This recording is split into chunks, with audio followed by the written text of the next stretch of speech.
आफ्नो ट्रेकिङ बिजनेसको एसइओ गर्दा थोरै बजेट छुट्याउनु भनेको बालुवामा पानी हाले जस्तै हो। म भन्छु किन।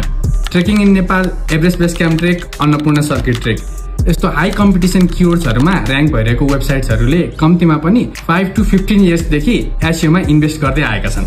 यसबीच उनीहरूले आफ्नो वेबसाइट्समा लाखौं वर्ड्स बराबरको कन्टेन्ट हालेका छन् भने हजारौं टप अथोरिटी साइट्सबाट ब्याकलिङ्क पनि बिल्ड गरेका छन्। अनि यो सबै कम्पिटिसनको बीच तपाईले आफ्नो एसइओमा थोरै इन्भेस्ट गर्दा कन्टेन्ट र ब्याकलिङ्क स्याक्रिफाइस हुन्छ, जसले गर्दा रिजल्ट पनि आउँदैन, इन्भेस्टमेन्ट पनि खेर जान्छ।